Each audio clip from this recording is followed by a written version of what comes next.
shalom. God say shalom. Shalom, my lady. Shalom, my lady. Yaakov Israel. Yaakov Israel. God say shalom. Yes, sir.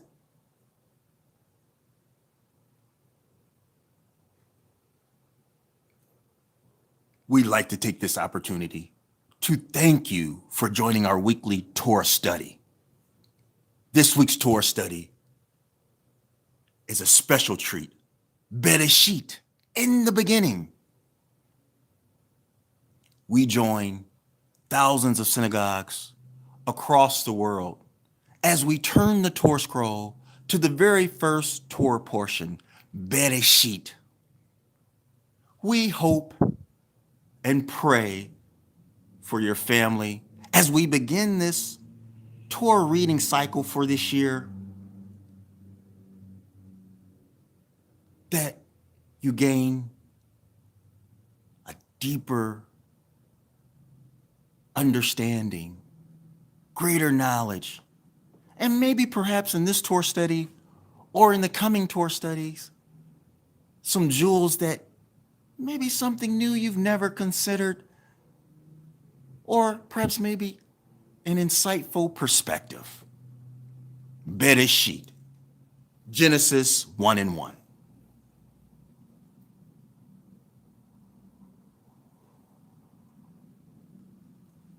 Bereshit, bara Elohim et hashamayim ve'et haaretz. Ve'haaretz hata tohu vavohu vokeshet al pnei tihom ve'ruach Elohim merakafet al pnei hamayim.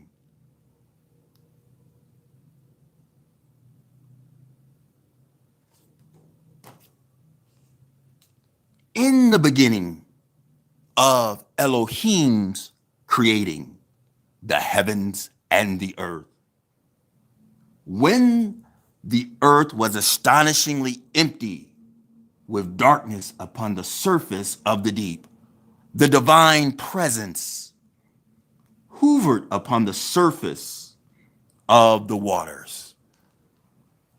Have you ever considered, and perhaps maybe you have, when the waters were created?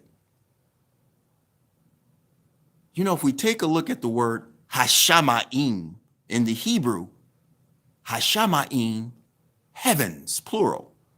But inside of that Hebrew word, you have mayim, which is waters, in the plural. Very interesting. So when were the waters created in this aspect? And I hope in this Torah portion, there's some things that you gain, you understand, that maybe you've never considered. And you understand the Hebraic language as well as the Hebraic thought. Now, if we consider the very first few words, Bereshit, in the beginning, bara, created. And this creative power that is spoken of here, Elohim, the plurality of God, and we will have some interesting dialogue and perspective on the plurality of God. Et. Now, et, what is et? The Hebrew letters, Aleph, the very first letter, and Tav, the 22nd letter. The Hebrew language consists of 22 consonants. And so Aleph Tav, which those who are linguistic scholars and Hebraic scholars and understand the Hebraic language say it's a direct object pointer, but et. And so in the beginning, created, the majesty, the plurality of the infinite eternal one created Aleph Tav, the first Hebrew letter and the very last Hebrew letter. He spoke into creation. He spoke it into creation. Very interesting in our opening prayers, the Baruch She'amar.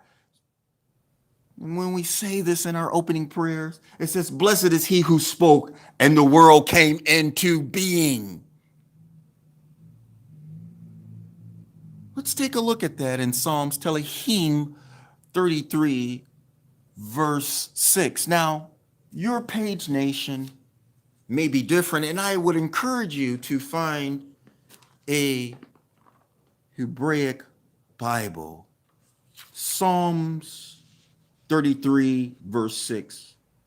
By the word of Hashem, the heavens, plural, were made, and by the breath of his mouth, all their host. Ooh, host. Wow. And we'll talk about that as well. And I want to encourage you. What things are you speaking into creation? What things are you speaking into creation? What are you creating?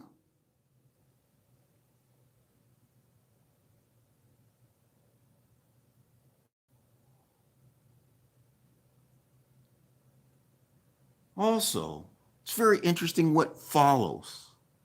It said, Elohim said, "Let there be light," and there was light. Elohim saw that the light was good. And Elohim separated between the light and the darkness. Elohim called the light day, and to the darkness he called night. Now, what is very interesting, and maybe you've considered this before, or perhaps you have not, but as we generally think, sunlight and the sun was not created until day 4. So what is this light that is present here? What is this light? I ask you to join me in Proverbs chapter 8, verse 22.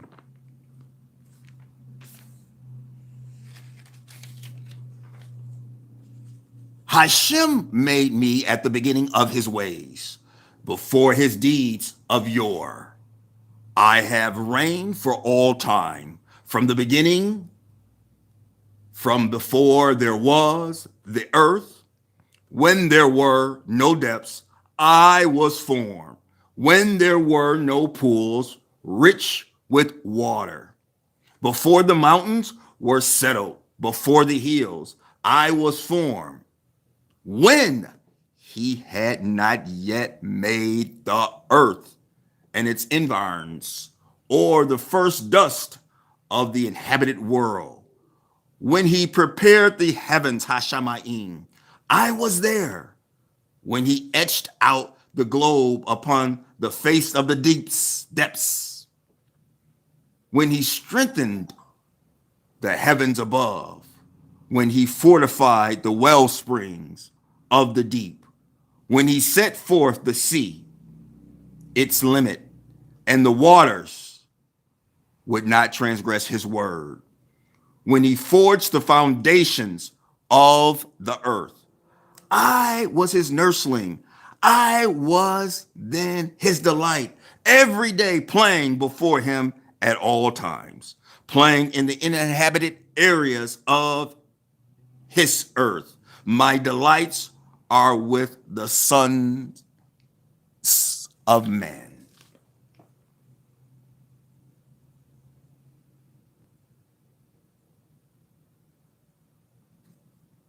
Now, if you go to the opening of chapter 8, it will say,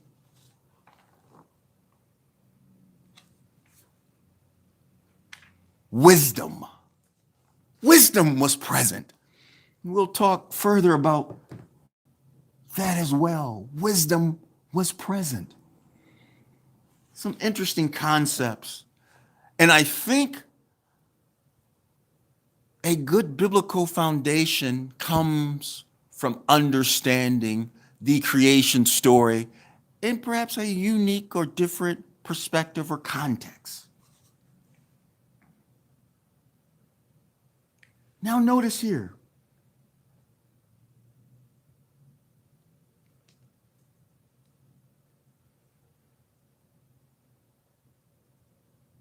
And there was evening and there was morning. One day. Now, if you look at it in the Hebraic, it says Yom Ikad. If it said first day, it would say Yom Rishon. Why does it say Yom Ikad? Why? Why does it say Yom Ikad? Why does it say Yom Ikad? The great Rashi, Jewish philosopher, says that everything was created in potential on the first day, but the actual generating takes place on the days that follow. Keep in mind, at this time, as we know in our finite wisdom, there is no conceptualization of time. God's time is not our time. We often say things as such, but really, there is no sun, moon, and stars for what we know as time.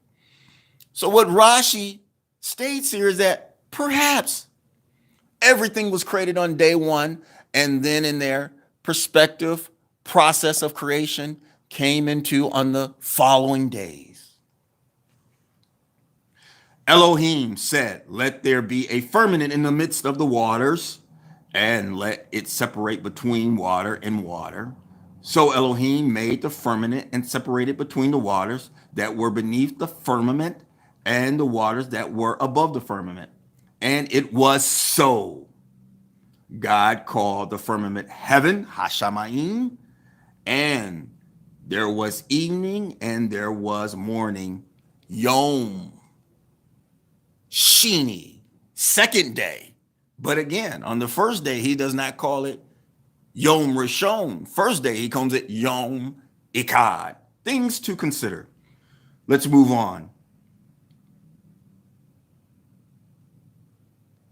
Elohim said, "Let the waters beneath the Hashamayim heaven be gathered into one area, and let the dry land appear."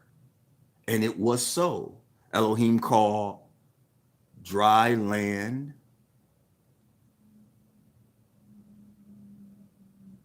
earth, and to the gathering of water he called seas. And God saw that it was good. No, hold on. Why not in day two he says anything about it being good? Very interesting perspective. Elohim said, "Let the earth sprout vegetation, herbage yielding seed, fruit trees yielding fruit, each after its kind, containing its own seed on the earth." And it was so. And the earth brought forth vegetation, herbage yielding seed after its kind, and trees yielding fruit, each containing its seed after its kind. And Elohim saw that it was good. And there was evening and there was morning, a third day. Did you ever notice? He said on day 3, good twice, but on day 2, he never said it was good. Now, there are those who perhaps consider and state that he was not finished with his creation in totality on day 2 and could not say it was good until day 3. And then he says it was good twice on day 3. And there was evening and there was morning, a third day. Also, it's very hard for some to consider the cycle of the day in its Hebraic connotation, is that the evening is the start of the day. Verse 14 as we move along.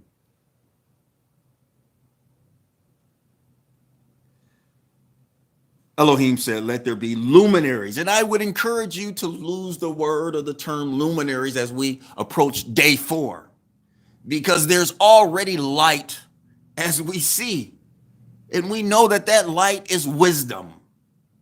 in the firmament of the heaven to separate the day and the night. And it shall serve as signs and for festivals and for days and years. And it shall serve as luminaries in the firmament of the heaven to shine upon the earth. And it was so. And Elohim made the two great luminaries, the greater luminary to dominate the day, and the lesser luminary to dominate the night, and the stars. Now, keep in mind, although we are very thankful, and throughout parts of the world, there are parts of the world that don't get a lot of daylight in certain times of the year. So we are very thankful, and those individuals who live in those regions of the globe, because they can very easily suffer from sunlight deprivation and lack of vitamin D, as well as those who have to have or who have to live in climates where there's winter, or in seasonal climates where there's 4 seasons, there's very dark days. So we're very thankful for the sun, but we do not worship any one or any other thing other than the Creator. And there was evening and there was morning.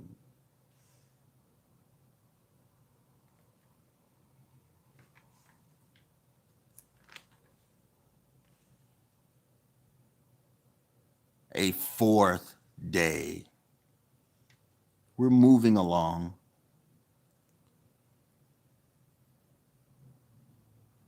And as we move to verse 20, Elohim said, let the waters teem with teeming living creatures and fowl that fly above the earth across the expanse of the sea.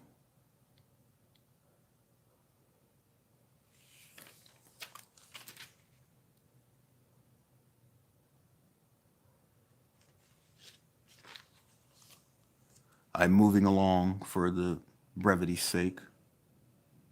And he talks about the great sea giants that creep up in the water, and the winged fowl of every kind. And Elohim saw that it was good. Elohim blessed them, saying, be fruitful and multiply, and fill the waters in the seas, and the fowl in the increase on the earth. And there was evening and there was morning, a fifth day. Now, as we get to day 6, says Elohim said, let the earth bring forth living creatures, each according to its kind, animal and creeping things and beast of the land, each according to its kind. And it was so. Elohim made the beast of the earth according to its kind, and the animal according to its kind, and every creeping being of the ground according to its kind. And Elohim saw that it was good. Now, very interesting, verse 26.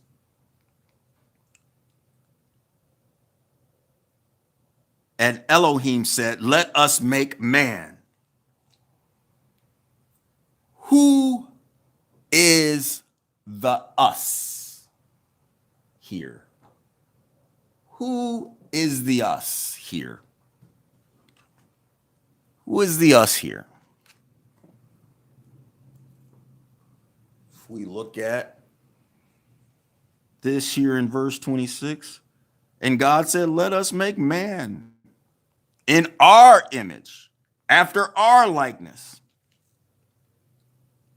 And I want to encourage you, perhaps maybe we've been looking at this, or maybe we should consider it from a different perspective.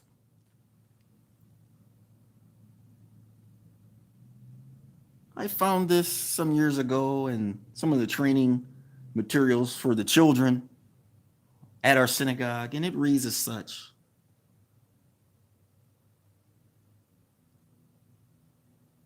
We are made in God's image.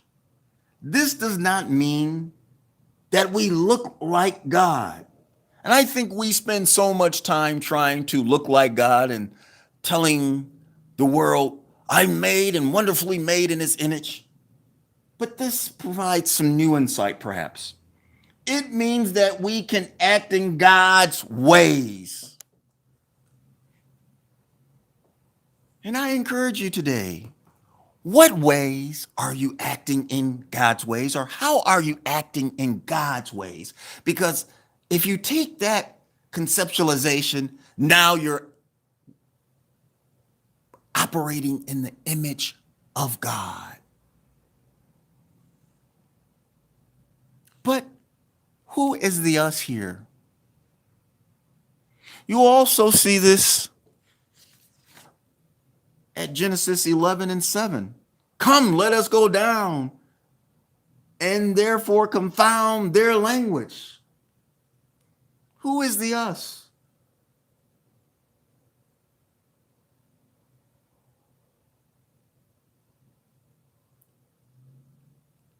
And I encourage you, if you look at the Hebrew word created, appears in the singular form. And that's why it's very important for you to understand the Hebraic language, Hebrew, as well as the Hebraic thought. If let us make man indicates a numerical plurality, although there is a plurality of the creator, it would be followed in the next verse by, and they created man in their image. It does not say that.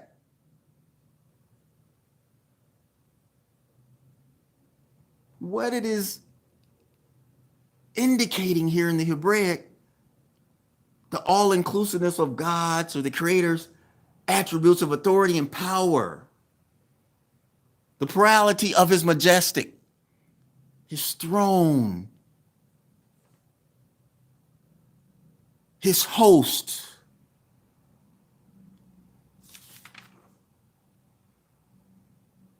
his counsel.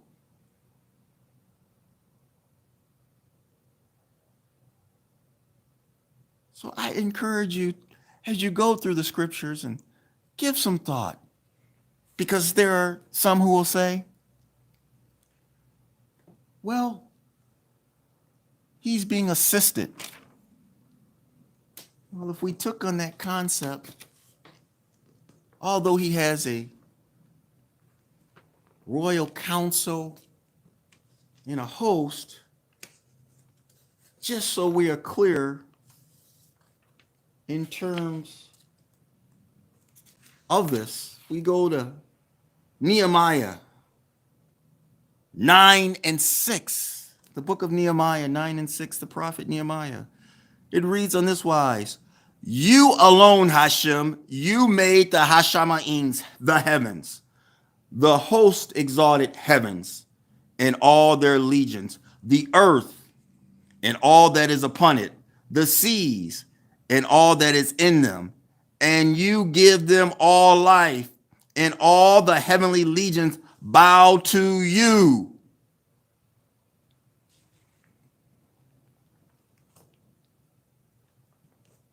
I would encourage you to look at this if you want some additional scriptures. Again, Genesis 3:22, 11:7, Isaiah 6:8, 1 Kings 22, verses 19 through 23, Job 15, verse 8, and Jeremiah 23:18.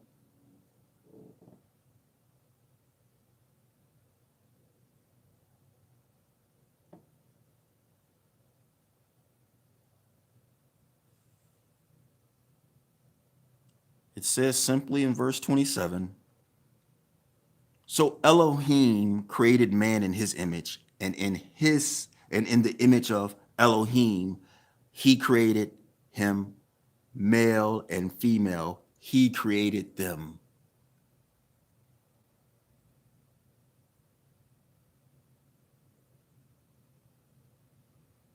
So I would encourage you, I hope there's been a few jewels that maybe you see in a different perspective, some things that you can utilize. I encourage you to continue to study the weekly Torah portions with us, with your family.